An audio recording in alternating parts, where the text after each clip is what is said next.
बिस्मिल्लाहिर्रहमानिर्रहीम। अस्सलाम वालेकुम डियर स्टूडेंट्स, कैसे हैं आप सब लोग। उम्मीद है आप सब लोग खैर खैरियत से होंगे। मैं हूं ताहिर महमूद राव। तो इसमें आज हम पढ़ने जा रहे हैं chemistry 10th chapter number 10 acid basis and salts और लेक्चर नंबर 18 हम पढ़ेंगे। तो स्टूडेंट अब हम जा रहे हैं एंड करने की तरफ इस चैप्टर को। तो लास्ट जो टॉपिक्स हैं वह सॉल्ट्स के बारे में, कुछ 2-3 लेक्चर होंगे सॉल्ट्स के बारे में। तो इसमें सॉल्ट जो है, सॉल्ट्स क्या होते हैं इसकी सबसे पहले डेफिनेशन देखते हैं। देखिए salts are the ionic compounds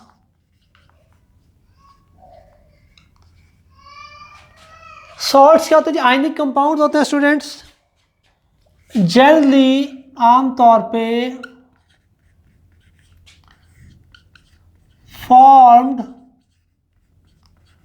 by the neutralization of an acid with a base। तो एग्जाम्पल देखते हैं स्टूडेंट्स। फॉर एग्जाम्पल सॉल्ट्स के नेम देखें, NaCl है सॉल्ट, उसके बाद CaCl2, MgCl2, CSO4 और CuSO4। All of these are salts.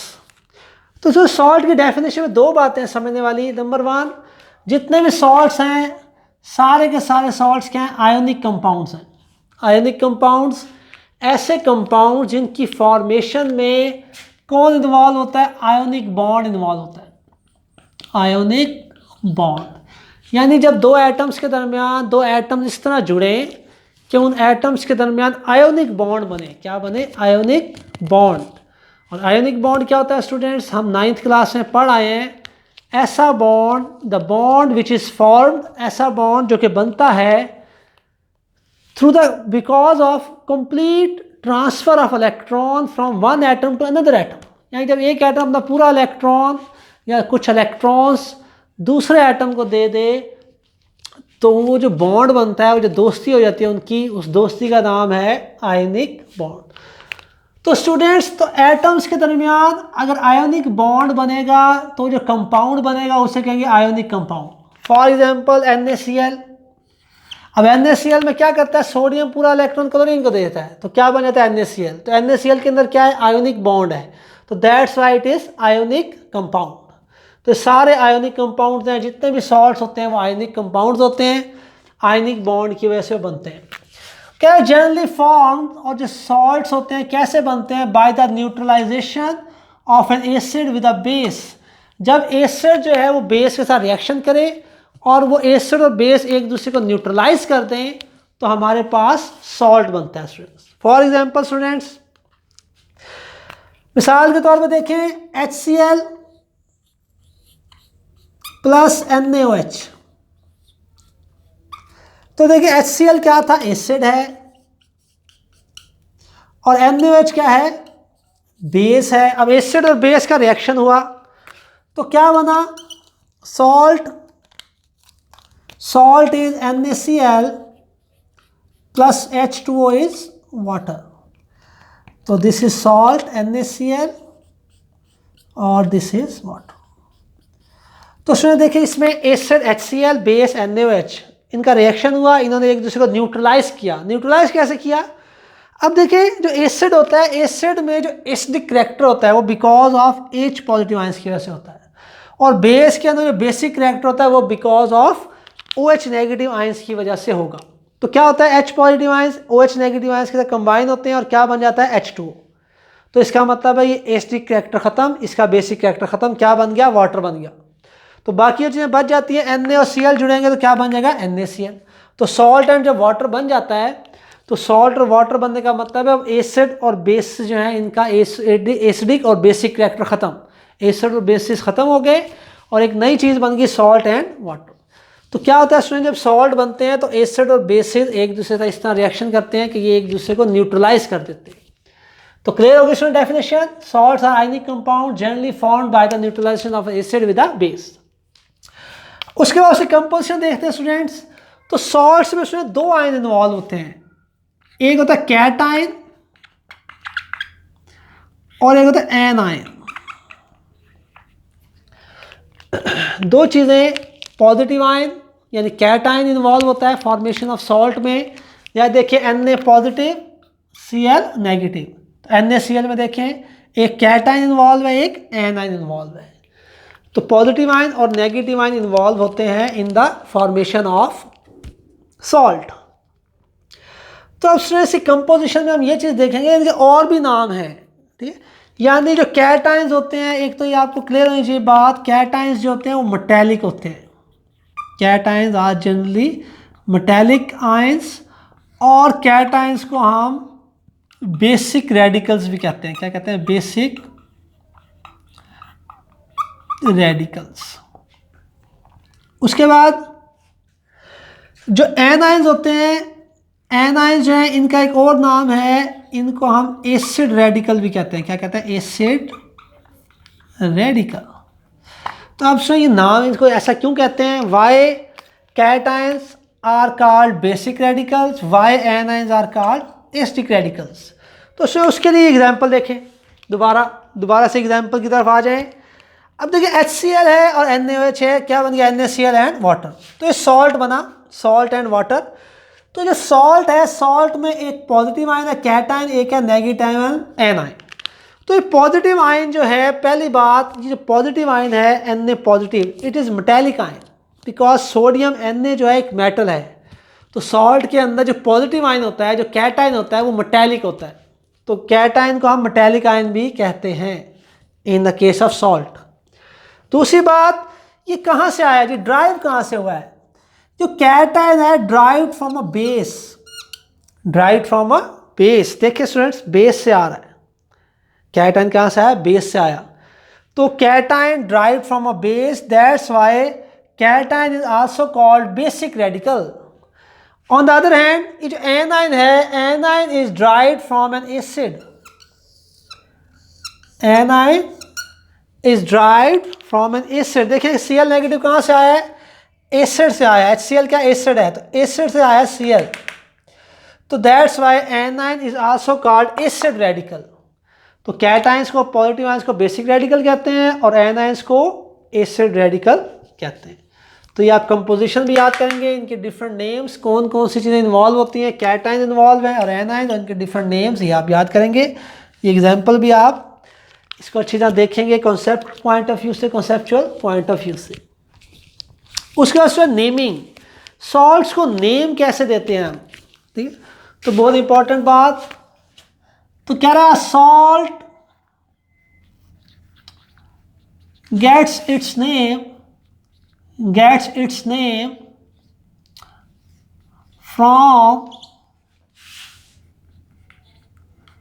from the name of metal and an acid। तो स्टूडेंट्स को कह रहा है नेम, जब हम सॉल्ट्स को नेम देते हैं तो सॉल्ट का जो नेम है वो हम कैसे बनाते हैं? सॉल्ट का जो नेम है वो मेटल के नेम से हम लेंगे और एसिड के नेम से हम लेंगे। तो फॉर एग्जांपल स्टूडेंट, मेटल और किसको इस्तेमाल करते हैं? एसिड। मेटल और एसिड को इस्तेमाल करके हम क्या बनाते हैं? Salt name. For example student, metal है हमारे पास सोडियम, मेटल हमारे पास क्या है? सोडियम। सोडियम का सिंबल क्या है? Na। और एसिड है हमारे पास HCl, यानी इसे कहते हैं हाइड्रोक्लोरिक एसिड। तो सॉल्ट का नेम क्या बनेगा? NaCl। सॉल्ट क्या बन गया? Sodium chloride. कैसे स्टूडेंट्स? देखें, अब देखिए सॉल्ट जो बना है तो मेटल और ये एसिड से Cl कंबाइन हुआ, एसिड से Cl लिया हमने, और ये मेटल कौन सी इन्वॉल्व हुई है in the formation of salt NaCl। तो Na मेटल सॉल्ट में और इस Cl कहाँ से आया, एसिड से आया। तो नेम क्या बन गया सॉल्ट का, सोडियम क्लोराइड यानी NaCl। उसका एक और एग्जांपल देते हैं, पोटाशियम, पोटाशियम के, और उसके बाद एसिड हम लेते हैं, फॉर एग्जांपल हम ले लेते हैं जी NaNO3 ले लेते हैं। क्या लेते हैं, NaNO3, या सॉरी एसिड लेते हैं HNO3, सॉरी HNO3 एसिड लेंगे, यानी इसको कहते हैं नाइट्रिक एसिड। नाइट्रिक एसिड लेते हैं, तो एसिड लिया तो नाइट्रिक एसिड, और ये मेटल क्या ली, पोटाशियम। तो सॉल्ट क्या बनेगा, K यहाँ से और NO3 यहाँ से जुड़ेगा, तो क्या बन जाएगा, यहाँ यूँ हुआ था, यहाँ K और NO3 जुड़ेंगे तो क्या बन जाएगा, KNO3, पोटाशियम नाइट्रेट, इसे कहते हैं पोटाशियम नाइट्रेट बन गया।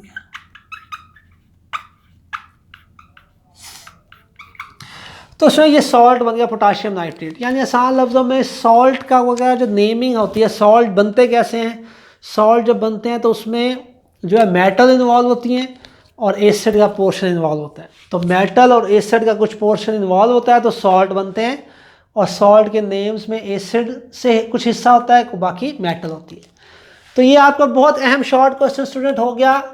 यहाँ से यहाँ तक लिखेंगे, 2 एग्जाम्पल्स दे देंगे, नंबर 1 एग्जाम्पल, नंबर 2 एग्जाम्पल। तो ये बहुत ही अहम short question, how salt get its name, how salt get its name, यानी कुछ सॉल्ट अपना नेम कैसे हासिल करता है या कैसे बनाया जाता है सॉल्ट का नेम। तो उसके आंसर में आप ये यहाँ से यहाँ तक शॉर्ट क्वेश्चन लिखेंगे। उसके बाद स्टूडेंट लॉन्ग क्वेश्चन जो बहुत अहम आज के टॉपिक में है वो है कैरेक्टरिस्टिक प्रॉपर्टीज ऑफ सॉल्ट्स। ये मेन जो हमारा आज का टॉपिक है वो है कैरेक्टरिस्टिक प्रॉपर्टीज ऑफ सॉल्ट्स। तो इस तरह लॉन्ग क्वेश्चन आता है students, define salt and explain it's characteristics. तो उसमें आप क्या करोगे, डेफिनेशन लिखोगे सॉल्ट की और कैरेक्टरिस्टिक्स लिखोगे। 4 कैरेक्टरिस्टिक्स हैं, 4 कैरेक्टरिस्टिक्स हैं, वो हम डिस्कस करते हैं। तो ये लॉन्ग बहुत ही इंपॉर्टेंट, एक्सरसाइज में भी गिवन है, तो एक्सरसाइज में गिवन है और अक्सर औकात ये आता है एनुअल एग्जाम में। तो उससे मूव करते हैं characteristic property of salt. First property, salts are ionic compounds. Salt जो है क्या होते हैं, उसमें आयनिक कंपाउंड होते हैं, found in crystal lattice.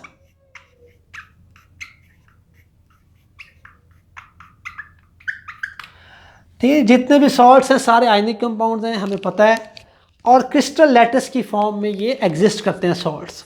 Crystal lattice mean ऐसा सॉलिड जिसकी ख़ास शेप होती है, उसे हम कहते हैं क्रिस्टल लैटिस।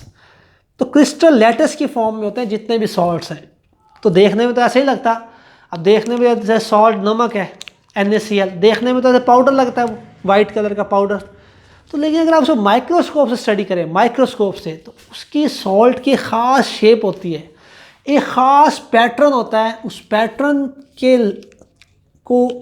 के थ्रू पॉजिटिव और नेगेटिव जो आयंस हैं वो एक दूसरे के साथ अटैच होते हैं।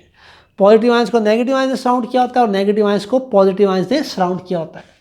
जैसे बहुत सारे क्यूब्स होते हैं इस तरह के, आपने देखा 9th में, इस तरह बहुत सारे क्यूब्स अटैच होते हैं। जैसे एक क्यूब मैं बना रहा हूँ, इसमें पॉजिटिव आयन नेगेटिव आयन, हर कॉर्नर पे positive ion negative ion negative ion positive ion, एक दूसरे को घेरा डाला होता है पॉजिटिव नेगेटिव आयंस ने।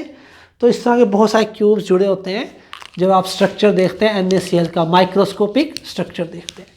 तो यानी आसान लफ्ज़ों में जितने भी सॉल्ट्स हैं वो आयनिक कंपाउंड हैं, और क्रिस्टल लैटिस ख़ास शेप होती है उनकी, माइक्रोस्कोपिक स्टडी की जाए तो every salt has a specific pattern, geometry, ख़ास शेप होती है उनकी। तो second point, they have high melting and boiling points. They have high melting and boiling points. तो उसमें मेल्टिंग पॉइंट भी ज़्यादा हैं और बॉइलिंग पॉइंट्स भी ज़्यादा होते हैं किनके, सॉल्ट्स के। वजह क्या है, वजह यह है कि सॉल्ट्स में आयनिक बॉन्ड इन्वॉल्व है। तो आयनिक बॉन्ड एक स्ट्रॉन्ग बॉन्ड है, जितना स्ट्रॉन्ग बॉन्ड होता है स्टूडेंट्स उतनी ज़्यादा उस बॉन्ड को तोड़ने के लिए हीट चाहिए, एनर्जी चाहिए। बॉन्ड टूटेगा तभी कोई चीज़ मेल्ट होती है या बॉयल होती है। तो अब आयनिक बॉन्ड स्ट्रॉन्ग बॉन्ड है, उस बॉन्ड को तोड़ने के लिए ज़्यादा एनर्जी, ज़्यादा हीट रिक्वायर्ड है। दैट्स वाई सॉल्ट्स जो हैं उनका मेल्टिंग और बॉइलिंग पॉइंट हाई होता है। तो इसके हेडिंग भी बनाएंगे स्टूडेंट, लॉन्ग है तो पहला हेडिंग बनेगा क्रिस्टल लैटिस, ठीक है, ये क्रिस्टलाइन फॉर्म। उसका दूसरा बनेगा melting point and boiling point. दूसरा हेडिंग बनेगा melting and boiling point. 2 heading हो गए, तो हेडिंग्स बनाएंगे, लॉन्ग क्वेश्चन है ये। उसके बाद थर्ड जो हमारी करेक्टरिस्टिक है, थर्ड करेक्टरिस्टिक है, उसका हेडिंग भी बना देते हैं, water of crystallisation. Water of crystallisation. Student water of crystallisation क्या होता है? सो वाटर ऑफ क्रिस्टलाइजेशन का मतलब होता है कुछ मोस्ट ऑफ द सॉल्ट्स, ज़्यादातर सॉल्ट्स ऐसे होते हैं जो अपने अंदर वाटर ऑफ क्रिस्टलाइजेशन रखते हैं, यानी वो अपने अंदर वाटर को एब्जॉर्ब कर लेते हैं। तो वही जो वाटर के मॉलिक्यूल सॉल्ट एब्जॉर्ब करता है उसे कहते हैं वाटर ऑफ क्रिस्टलाइजेशन। और वही जो वाटर के मॉलिक्यूल्स होते हैं वो रिस्पॉन्सिबल होते हैं, जिम्मेदार होते हैं डिफरेंट शेप्स के। तो यानी डिफरेंट शेप्स होती हैं, डिफरेंट स्ट्रक्चर्स होते हैं, 3 डायमेंशनल क्रिस्टल लैटिस की फॉर्म में होते हैं सॉल्ट्स। क्यों होते हैं? क्योंकि उनके अंदर वाटर के मॉलिक्यूल एब्जॉर्ब होते हैं। वही वाटर जो है रिस्पॉन्सिबल होता है शेप्स ऑफ द क्रिस्टल्स के।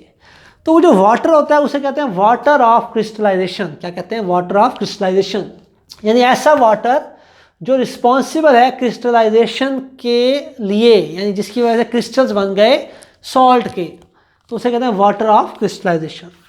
तो इसके आंसर में आप लिखेंगे most of the salts contain water of crystallisation. ज़्यादातर सॉल्ट्स अपने अंदर क्या रखते हैं? वाटर ऑफ क्रिस्टलाइजेशन रखते हैं, वाटर ऑफ क्रिस्टलाइजेशन रखते हैं, विच इज़ रिस्पॉन्सिबल। और ये वाटर ऑफ क्रिस्टलाइजेशन है रिस्पॉन्सिबल होता है, which is responsible for the shapes of crystals.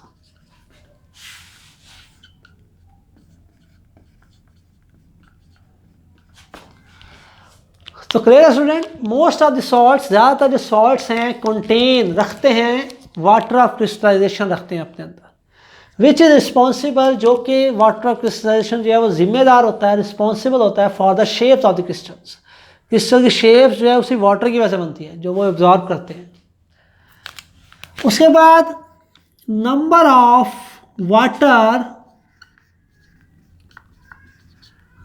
Water molecules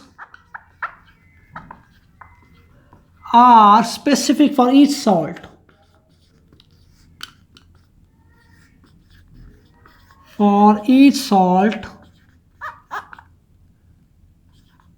And they are written with the chemical formula of the salt.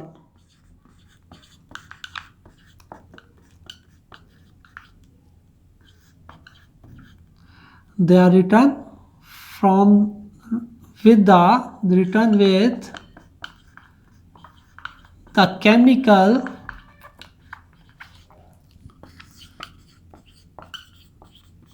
formula of the salt. तो इसमें क्या कह रहे हैं? कह रहे हैं हर number of water molecule are specific for each salt. हर सॉल्ट के लिए जो वाटर के मॉलिक्यूल्स हैं जो वो सॉल्ट एब्जॉर्ब करेगा वो स्पेसिफिक होते हैं, ठीक है। And they are written with the chemical formula of the salt. और जो वाटर के मॉलिक्यूल्स होते हैं ना, जो कुछ सॉल्ट अपने अंदर एब्जॉर्ब करता है, वो उसके फार्मूले के साथ ही हम लिख देते हैं। For example copper sulphate .5H2, CuSO4 क्या होता है? Copper sulphate. अब कॉपर सल्फेट अपने अंदर कितने वाटर के मॉलिक्यूल एब्जॉर्ब करता है? तो 5। तो साथ ही हमने लिख दिया .5H2। तो 5H2O क्या है? This is the water of crystallisation. तो कॉपर सल्फेट 5 वाटर के मॉलिक्यूल्स को एब्जॉर्ब करता है, तो कॉपर सल्फेट के फार्मूले के साथ ही हमने क्या शो करा दिया, water of crystallisation. Similarly calcium sulphate CaSO4.2H2O, तो कैल्शियम और ये क्या है, सल्फेट, उसके साथ हमने .2H2O, ये है वाटर ऑफ क्रिस्टलाइजेशन। तो इसमें आखिरी पॉइंट ये हमारा क्लियर हो गया। आखिरी पॉइंट, फोर्थ पॉइंट है neutral compounds.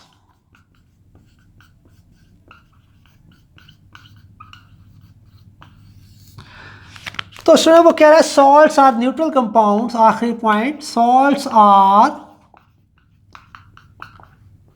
Neutral compounds. Salt सारे के सारे जो हैं न्यूट्रल होते हैं, ना उन पे पॉजिटिव चार्ज होता है ना उन पे नेगेटिव चार्ज होता, तो they are neutral. Salts are neutral compounds. They do not have equal number of ions. They do not have equal number of ions. तो आयंस की तादाद बराबर नहीं होती सॉल्ट्स में, ठीक है, बराबर हो भी सकती है, बराबर नहीं भी हो सकती आयंस की तादाद, but they have equal number of positive and negative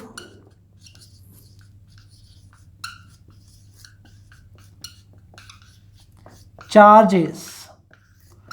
लेकिन जो चार्जेस हैं वो बराबर होते हैं, यानी सॉल्ट के अंदर जो एक है आपके पास आयन, उस पर जितना पॉजिटिव चार्ज होगा उतना ही दूसरे पे नेगेटिव चार्ज होता है। तो दोबारा देखते हैं, salts are neutral compounds. Salt जो न्यूट्रल कंपाउंड होते हैं, they do not have equal number of ions. उनमें आयंस की तादाद बराबर नहीं होती, हो भी सकती है नहीं भी हो सकती, आयंस की तादाद बराबर हो भी सकती है नहीं भी हो सकती, बहुत अहम बात है ये। बट लेकिन दे have equal number of positive and negative charges. लेकिन उनमें पॉजिटिव और नेगेटिव चार्जेस जो हैं वो हमेशा क्या होते हैं, इक्वल होते हैं, बराबर होते हैं। इसमें फॉर एग्जांपल देखें, अब सॉल्ट है जो हमारे पास NaCl, सॉल्ट क्या है, NaCl। अब NaCl में NaCl ऐसा सॉल्ट है जिसमें आयंस की तादाद ही बराबर है, चार्जेस ही बराबर है। देखिए, एक Na पॉजिटिव आयन और एक Cl नेगेटिव आयन, तो 1 पॉजिटिव आयन 1 नेगेटिव आयन, तो आयंस की तादाद ही बराबर है इसके अंदर। और चार्ज की बात करें तो इस पे कितना चार्ज है, +1, इस पे कितना चार्ज है, -1। तो positive negative 1 they are cancel each other effect and NaCl is a neutral compound. तो ये तो बात होगी NaCl की। एक और एग्जांपल देखते हैं। अब देखिए CaCl2। अब CaCl2 में क्या है, कैल्शियम क्लोराइड कहते हैं इसको। CaCl2 क्या था, कैल्शियम क्लोराइड। अब देखिए, ये ऐसा सॉल्ट है जिसमें आयंस की तादाद बराबर नहीं है। एक पॉजिटिव आयन, कैल्शियम एक है इसमें, तो पॉजिटिव आयन 1 है, कैटायन 1 है, और Cl2 नेगेटिव आयन 2 है, 1 कैटायन 2 एनायंस, तो आयंस की तादाद से बराबर नहीं है। लेकिन चार्ज इस पे सेम है। चार्ज कैसे सेम है जी, तो कैल्शियम पे कितना चार्ज होता है, +2, और Cl पे -1, तो ये 1 कैल्शियम है तो 1 मल्टीप्लाइड बाय +2 तो कितना हो गया, +2, और Cl2 -2 मल्टीप्लाइड बाय -1 तो कितना चार्ज होगा Cl पे, -2। तो देखिए, कैल्शियम पे +2 चार्ज है और Cl पे -2, तो सेम चार्ज है और पॉजिटिव नेगेटिव है, तो दे cancel each other effect and CaCl2 is a neutral compound. CaCl2 is a neutral compound. तो सिमिलर स्टूडेंट एक और एग्जांपल देख लें, AlCl3। तो अब इसमें एल्यूमिनियम का एक आयन है, पॉजिटिव आयन 1 है, Cl3 है, नेगेटिव आयन 3 है, तो आयंस की तादाद बराबर नहीं है। चार्ज देखें तो Al की वैलेंसी +3, Cl की -1, तो ये कितना हो गया चार्ज, 1 मल्टीप्लाई +3 और इस पे 3 मल्टीप्लाई -1 -3, तो चार्ज सेम है, तो it is cancel out each other effect. तो ये बात क्लियर होगी स्टूडेंट आपको। Salts are neutral compound. Salts जो न्यूट्रल कंपाउंड होते हैं, they do not have equal number of ions. Ions की तादाद से बराबर नहीं होती, हो भी सकती है नहीं भी हो सकती, इसमें कोई शर्त नहीं है। लेकिन ये बात पक्की है कि they have equal number of positive and negative charges. तो हर हाल में चार्ज जो है, पॉजिटिव और नेगेटिव चार्ज इक्वल होगा, इक्वल होगा तो वो एक दूसरे को कैंसल आउट करेगा इफेक्ट को, and salts are neutral compounds. तो सर ये था हमारा आज का लेक्चर। हमने एक लॉन्ग क्वेश्चन पढ़ा इंतहाई अहम, define salt and describe the characteristic property of salts, और उसके बाद short question naming how salt get its name. तो ये हमने एक लॉन्ग क्वेश्चन पढ़ा आज बहुत अहम और एक शॉर्ट क्वेश्चन। उम्मीद है आपको लेक्चर समझ आया होगा। तो स्टूडेंट अपना बहुत ज़्यादा ख्याल रखिएगा। इंशाल्लाह नेक्स्ट लेक्चर में मुलाकात होगी, तब तक के लिए अल्लाह हाफिज़।